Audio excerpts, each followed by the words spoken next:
and thank you for joining the following presentation on the Harley-Davidson Motorcycle Company. The following content was created and presented by Sean O'Brien, Billy Brooks, Daniela Herrera, Bryn Ferguson, and Yvonne Guerra. During today's presentation on Harley-Davidson Motorcycle Company, we'll be going over the company overview and history, leadership and organizational structure, the strategy overview, their product and services overview, operational events timeline, a SWOT analysis, their current performance and issues, financial analysis overview, competitive analysis, their current and future plans, key issues and strategic recommendations. A conclusion, summarized just by our references. Harley-Davidson was founded in 1903, is one of the most iconic and enduring motorcycle brands in the world. Known for its powerful V-twin engines and bold design, Harley represents more than just transportation. It embodies a spirit of freedom, rebellion, and individuality. While it's deeply rooted in American culture, the company has grown far beyond U.S. borders, now operating in over 90 countries with a global dealership network.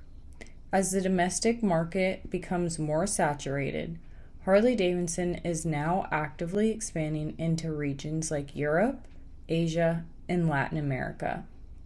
But perhaps what truly sets Harley apart is its sense of community.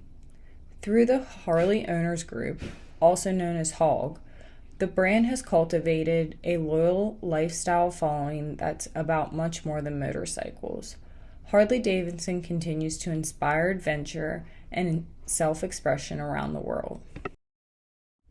Harley-Davidson isn't just a motorcycle company.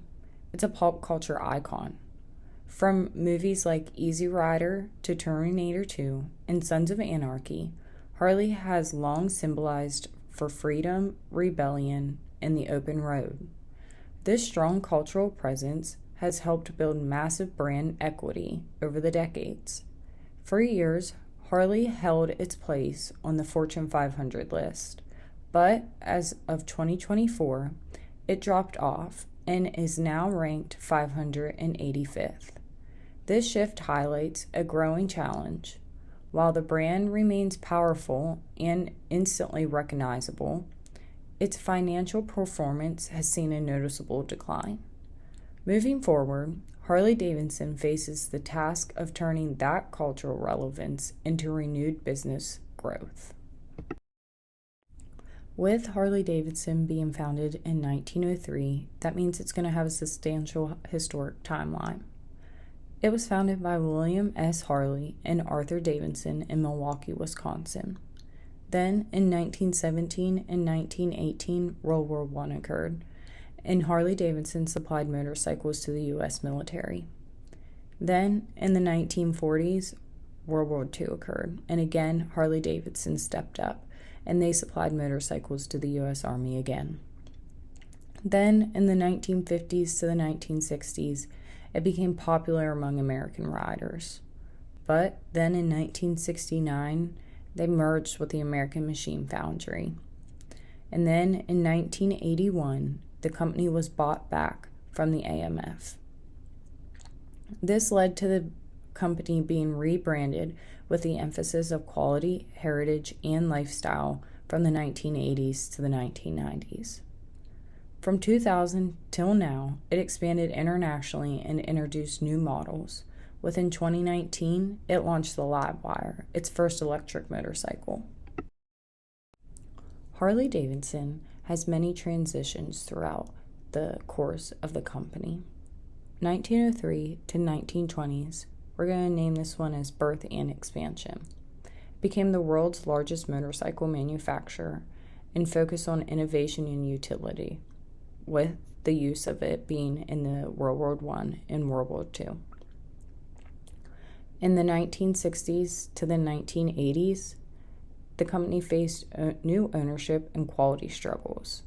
It merged with the AMF in 1969, which resulted in a decline in product quality. Then they struggled with foreign competition and brand identity. But in 1981, a group of Harley-Davidson executives bought back the company from AMF and rebranded the company. Then, in 1980s to the 1990s, brand rebuilding and lifestyle focus occurred, with the company being rebranded to be a lifestyle brand for American freedom and known rebellion, and introduced the Harley Owners Group, also known as HOG. 2000s was the globalization and diversification, where it expanded internationally, and development of electric and street-friendly bikes did occur. With 2010s to the present, the innovation in electrification occurred with the launch of the Livewire. Then the Livewire became its standalone brand. Here we have Harley-Davidson's leadership and organizational structure, which follows a functional organization model.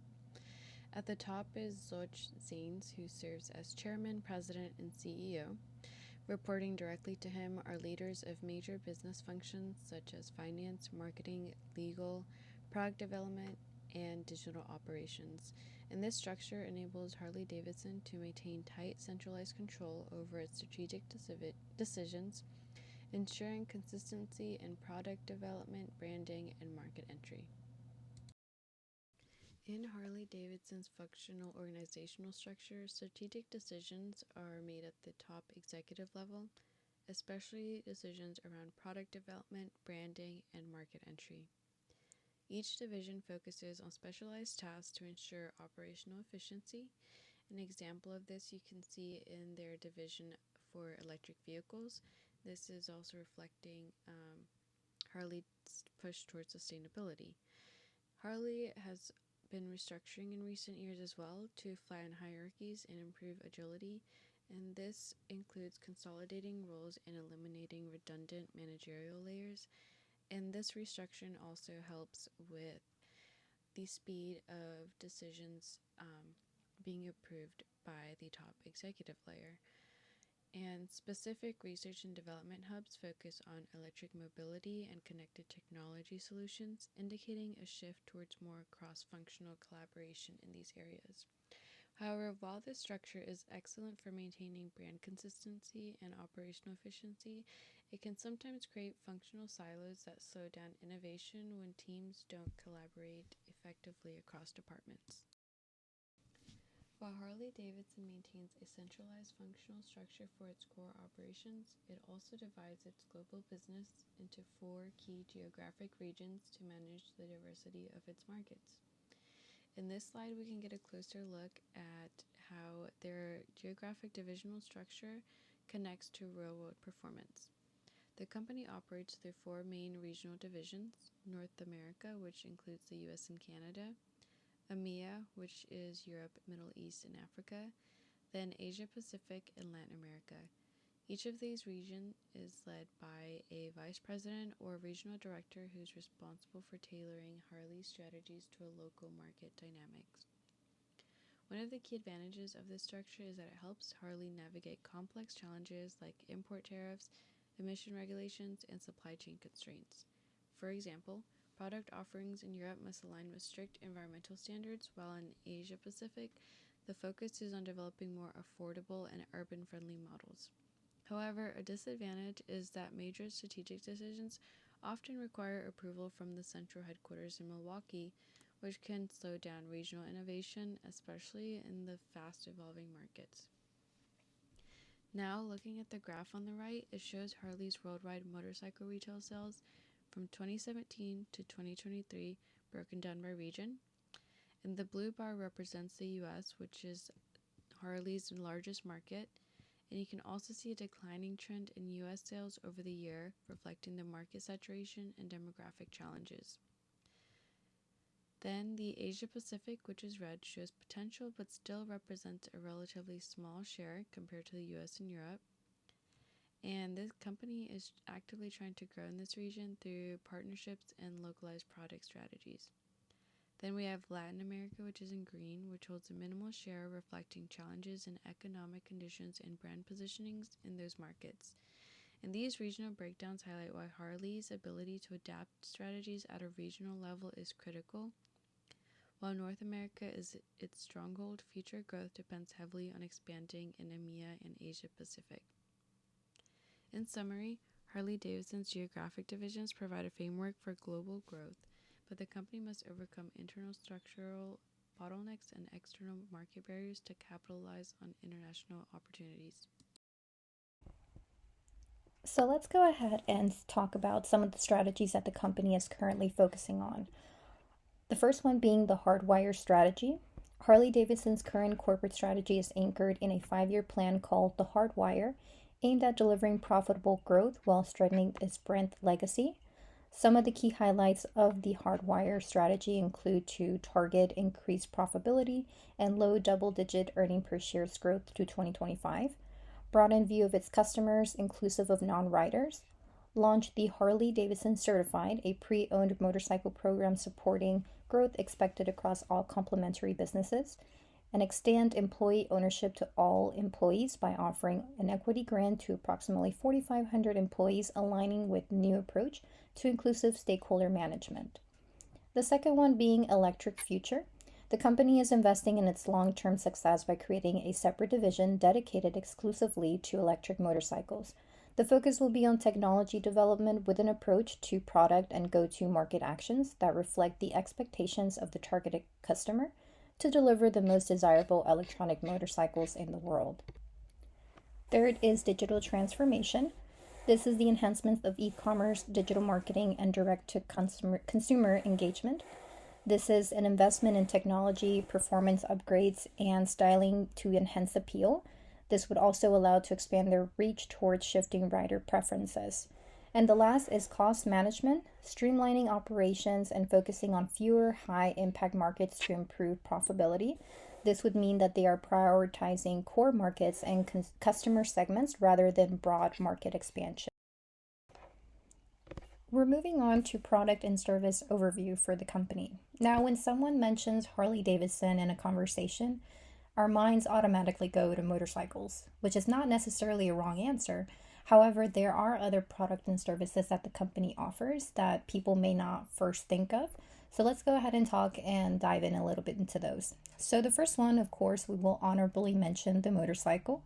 Harley-Davidson is best known for its heavyweight cruiser and touring motorcycles, which are designed for long distance, comfort, distinctive styling, and powerful performance. The second being parts and accessories. The company does offer a wide selection of genuine parts and accessories to allow riders to customize their bikes for performance, comfort, and style. The third is essentially riding gear. They do have their own clothes, which is motor clothes, a line that does include both fashion and fundamental gear. This can include anything from riding jackets, gloves, helmets, to casual clothing, boots and footwear, and branded merchandise. And the last and fourth is financial services. Through Harley-Davidson Financial Service, the company does provide loans and leases for motorcycle financing, extended service products, motorcycle insurance, and rider protection plans. So we've spoken about the historic time frame of the company since its founded time to most recent events. This operational events timeline is more of things that have happened within the past decade or so that have affected the company. In 2012, Willie G., who was the grandson of Harley-Davidson's founder, William A. Davidson, stepped down from his senior vice presidency role and chief of styling officer role. William G's departure marked the end of an era. He was not only a key creative force, but also a symbol of brand authenticity to riders and fans. In 2014, Project Rushmore was announced. This was Harley-Davidson's code name for a comprehensive upgrade project launched with the 2014 model year. It involved 8 touring and trike models, including popular bikes like the Street Glide, Electra Glide, Road Glide, and Tree Glide. It marked one of the most significant overhauls to Harley's touring lineup in years, blending rider feedback, modern technology, and styling improvements, all while staying true to the classic Harley-Davidson feel. In 2017, the Dyna model was discontinued. The Dyna motorcycles, launched originally in 1991, featured exposed rear suspension and rubber-mounted engines, offering a raw vibration, rich riding experience prized by many enthusiasts. Harley-Davidson merged the Dyna lineup with a Softail family, introducing a new Softail frame with a hidden monoshock suspension and updated Milwaukee 8 powertrain. This effectively retired all Dyna models such as the Lowrider, the Street Bob, the Fat Bob, and the Super Glide. Additionally, in 2017, Harley-Davidson announced the closure of its Kansas City, Missouri assembly plant. The main reason cited was declining U.S. motorcycle sales, driven by a shrinking customer base and changing consumer preferences. The company aimed to consolidate operations and improve efficiency by moving production to its York, Pennsylvania plant, where it had invested in modernizing operations. The closure affected around 800 jobs and reflected Harley's broader struggles to adapt to a market change and attract younger riders. In 2018, the Milwaukee Motor 8 was released. The Milwaukee 8 is a Harley-Davidson's ninth generation of Big Twins engine, designed to deliver more power, improved throttle response, less heat, and a smoother ride compared to its predecessor, the twin-cam engine. The Milwaukee 8 engine was part of Harley's strategy to attract a younger, performer-focused audience, improve rideability and ride comfort, and meet stricter global emission standards. In 2019, the Hardwire strategic plan was introduced and also Longwire debuted. In 2020, the company was removed from S&P 500 and shifted to the S&P Midcap 400s. This was due to a significant decline in its market capital. To qualify for the S&P 500, companies must maintain a market cap of at least $8.2 billion. Harley's market cap had plunged to approximately $3.9 billion by mid-2020. In December of 2021, Harley-Davidson confirmed that LiveWire would go public via a merger with AEA Bridget's Impact Corporation, a SPAC designed to back companies aligned with the UN Sustainable Development Goals. And for the past year and a half, from 2024 to 2025, sales have plunged. LiveWire sold only 33 electric motorcycles in Q1 of 2025, a steep 72% drop from 117 units in Q1 2024. Corresponding revenue collapsed from $5 million to $3 million, a 42% year-over-year decline, and new management shifts as CEO steps down. Now we can start with a SWOT analysis and beginning with the strengths. First and foremost is its iconic brand and legacy. Harley-Davidson isn't just a motorcycle manufacturer, but also a symbol of American motorcycle culture. And the emotional connection that customers have with the brand, it builds strong loyalty, and that creates a significant competitive moat against rivals. Secondly, Harley's robust dealer network gives it a substantial edge. With a wide-reaching global dealership presence, especially in the U.S., Harley ensures its motorcycles and services are accessible and visible, which sustains its dominant market share domestically. Lastly, product customization. This is a major strength. Harley offers customers extensive options to personalize their motorcycles, and it enhances the ownership experience and reinforces brand stickiness. This level of personalization resonates with Harley's core audience who see their bike as a personal statement. Despite all of those strengths, Harley-Davidson still faces some significant weaknesses, and one major challenge is its narrow product focus. The company has traditionally centered its portfolio on heavyweight cruisers, which limits its ability to diversify, especially as global demand shifts towards lighter, more urban-friendly, and electric models. Another weakness to mention is its aging customer demographic. Harley's core customer base is aging, and efforts to attract younger riders through new products or marketing strategies have been inconsistent. Additionally, Harley's high price points make it less competitive in emerging markets where price sensitivity is critical. And finally is Harley-Davidson's operational challenges, such as supply chain disruptions and rising production costs have impacted Harley's margins and flexibility. This makes it harder to adapt quickly to changing market dynamics. Now moving on to the opportunities that Harley-Davidson has. Beginning with the brand's iconic legacy, that can be leveraged to expand into lifestyle branding, merchandising, and premium segments beyond just motorcycles. The company's dealer network offers an established infrastructure to scale new product lines like electronic motorcycles into both existing and emerging markets. Another opportunity that Harley-Davidson has is their product customization strength. In a market where consumers seek personalized experiences, Harley can enhance digital tools and direct-to-customer customization platforms to engage new demographics, especially younger, more tech-savvy riders. The last portion of the SWOT analysis to go through is the threats that Harley-Davidson faces in the current market. The biggest one being intense competition. Established brands like BMW and Honda continue to innovate aggressively, while electric newcomers like Zero Motorcycles are capturing the attention of younger, more environmentally conscious consumers. Economic fluctuations are another challenge, as luxury and discretionary spending are highly vulnerable during economic downturns, which directly affects Harley sales. Regulatory compliance is also becoming a larger burden. Stricter emissions regulations and international tariffs could significantly increase operational costs. Then finally, a long-term threat is the changing consumer preferences. Younger generations are increasingly drawn to rideshare, urban mobility solutions like public transportation, and alternative recreational activities, and this could divert interest away from traditional motorcycle ownership. Overall, Harley-Davidson's brand strength and dealer network give it a solid foundation, but its ability to adapt to new technologies and reach newer markets with young consumers and navigate operational challenges will be crucial for its future success.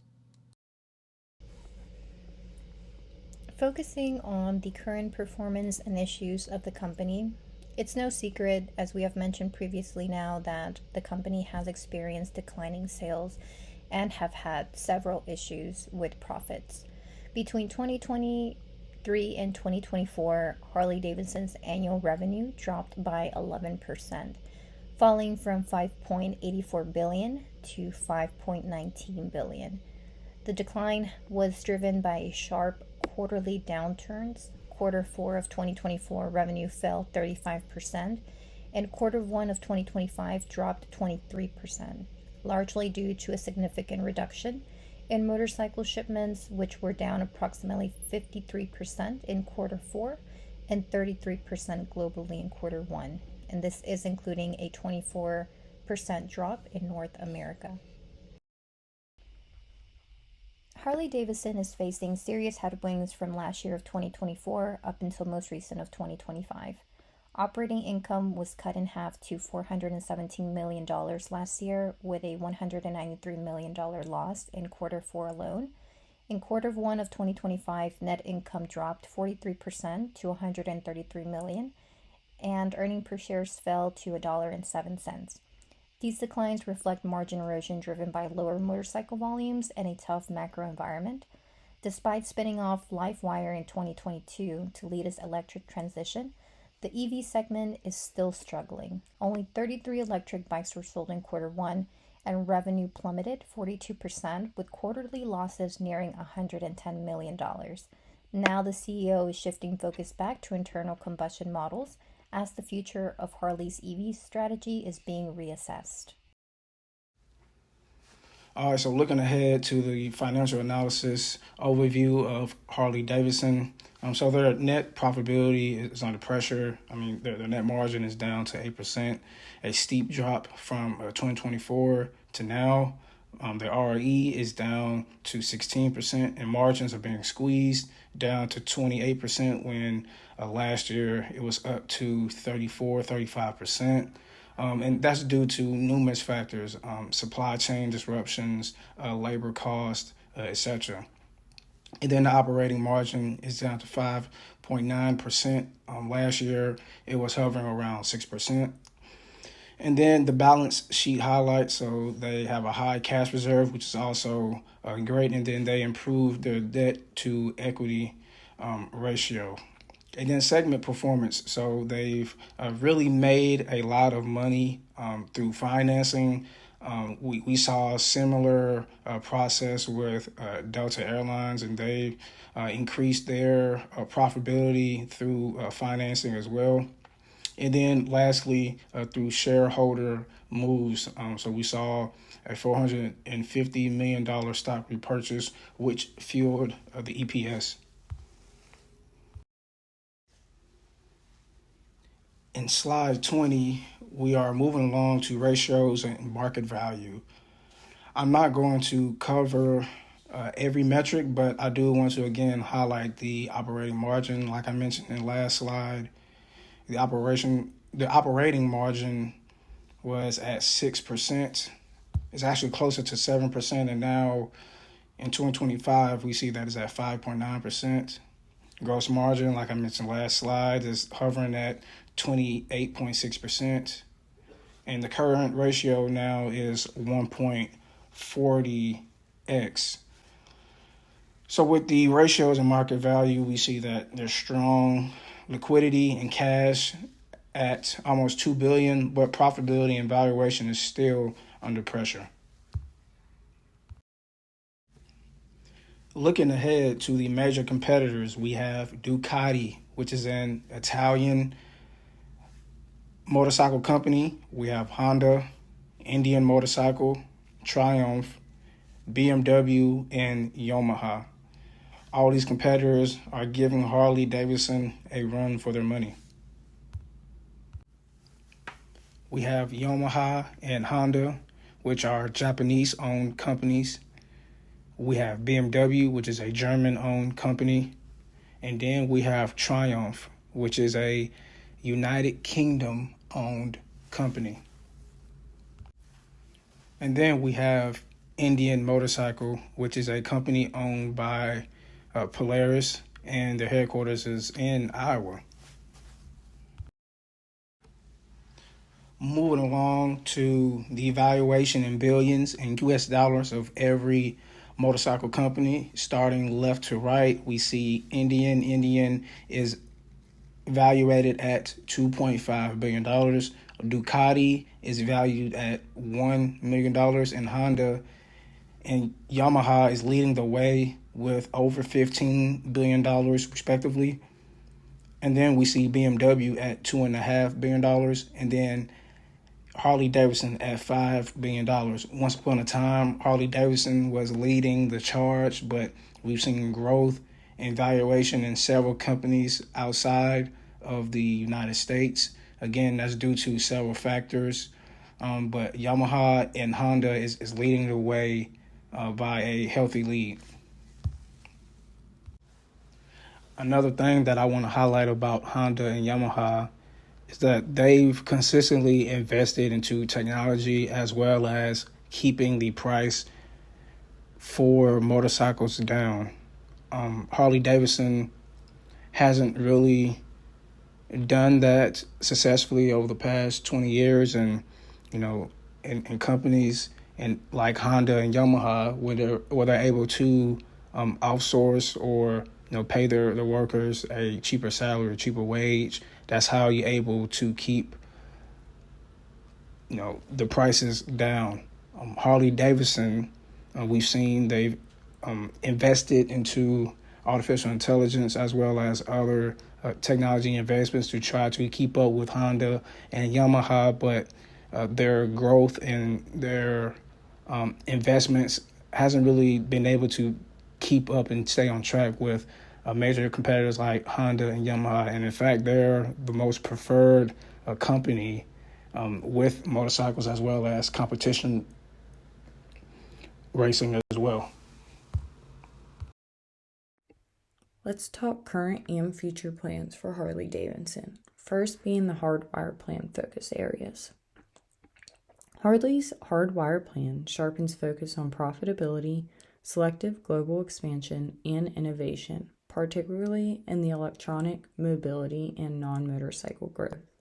Core segments like touring, cruiser, and trike now command about 75% of the U.S. market share as of 2024. This shows evidence of strategic investment payoff. For new entry-level models, this is being done to attract younger and first-time riders, with a launch of a model called Sprint, with a sub of about $6,000 model in 2026. Expansion into the small cruisers signifies a shift towards accessibility and long-term market cultivation. Livewire and EV growth. For this, Livewire, Harley-Davidson's EV brand, spun off in 2022, is reducing losses and targeting Europe with a new electric maxi scooter by 2026. Harley aims to lead the electric transition while preserving its legacy appeal. For our financial strategy, strategic financing through the KKR and the PIMCO has secured about $1.25 billion, with plans to pay down $450 million in debt, reinvest $300 million, and buy back $500 million in shares by 2025. For the enhanced customer experience, there's been over 1 million trained riders that have completed their riding academy, and this was by 2024, with the numbers still continuing to grow. For digital engagement, this is increased by 177%. Pre-owned marketplace leadership and modernized dealerships reflect Harley's push on a more connected and modern customer journey. Summarize the key issues Harley-Davidson is experiencing. We can see that they have falling demand. This is, heavily contributed by economic softening, continued increases in inflation, and overall an aging customer base. Pricing stress between tariffs and increase in wages and costs of doing goods in America and being a made in America company. You see many consumers unwilling to absorb those price hikes.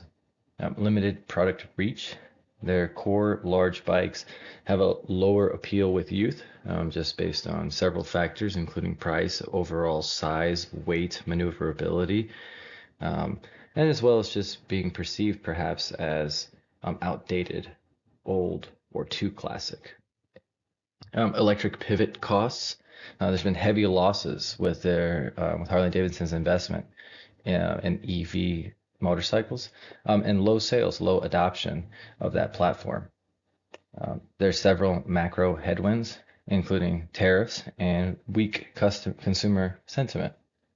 And of course, leadership shakeup with the recent announcements of their CEO wishes to retire, and just the overall uncertainty that these changes can have on a company that's already experiencing significant issues and in a bit of a downward trend. On to strategic recommendations for Harley-Davidson Motorcycle Company. One of the biggest and probably the largest areas that Harley-Davidson struggles in is with the younger consumer market space, presumably because of price, as well as size of the motorcycles, weight, and just perceived lack of technology. So an area where they should really expand is their entry-level models, smaller engine sizes, and particularly lower prices. It's hard to bring new riders to the brand, especially in today's economy, when your average motorcycles are upwards of $20,000 and $30,000, rivaling that of entry-level vehicles and cars. And in some cases, Harley-Davidson sells CVO models at the MSRP in $40,000. This just will not bode well long term for strategies to get the youth engaged and connected with the brand. Recommendations for smaller and more affordable bikes is to be made. They should also strengthen their electric strategy. Currently, the Livewire has been unsuccessful at best. Originally priced also close to the $30,000 mark, it made very difficult high barriers of entry for youth to get into it. Although it did not have a manual transmission and it was just a twist and go throttle, younger riders couldn't afford this bike. Older riders presumably were not interested in electric motorcycles, especially small electric motorcycles when compared to their large touring bikes. Harley-Davidson recently has reneged on their promise to always manufacture and build their motorcycles in America. Ironically, with the recent tariff hikes, this has subsequently backfired beyond just PR issues, as Harley-Davidson has recently begun building and assembling motorcycles for sale in the United States overseas. So we would recommend that they localize production, bring back to America the building of those bikes, recoup and dodge some of the tariff risks, as well as build back brand recognition and good PR with that move for American jobs and reopening factories. We recommend brand rejuvenation, connecting with the youth, getting involved in modern marketing techniques, modern marketing platforms, different events and things that can connect them to brands that the youth use. Definitely looking into urban settings and more city commuting, more sustainability, less parking spaces, less materials, less gas, different things like this that might excite the youth to explore their brand. Leadership reset. Obviously, the vision of Jochen Zeitz and the recent movements have not been well received by the general public, and we believe that it may be perhaps a younger and rejuvenized leadership team might be able to reconnect the brand with their consumer. And then diversifying their portfolio. It's okay for Harley-Davidson to hold on to their classic large V-twin motorcycles and carry the spirit, the old American spirit, but they really should consider moving into different model segments, as mentioned earlier, different engine sizes, bike weights, and things like whether it's on or off-road or even into the sport bike arenas, natural standard versions, and other neo-retro models that their competitors are doing.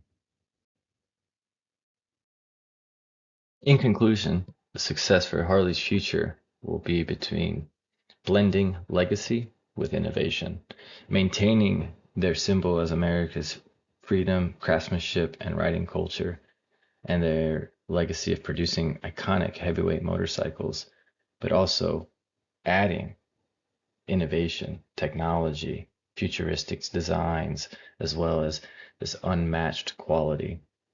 Diversifying their offerings, not just from their traditional cruisers and their electric models, but even into sport and street models, for commuting models, smaller motorcycle engines that appeal to youth riders in the city, and affordable models.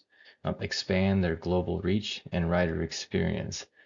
With strong dealer network, their branded apparel and financial services, the company already offers a full lifestyle experience beyond just motorcycles, and they can continue to play that up and be more than just Harley-Davidson, the motorcycles, but Harley-Davidson, the brand. Their forward strategy needs to be through innovation, customer engagement, and global expansion. They're not just preserving their legacy, but they're reinventing their future. They're not just selling motorcycles, but a way of life. It's a way and an ability to honor its past while embracing change. This is key to continued relevance and success.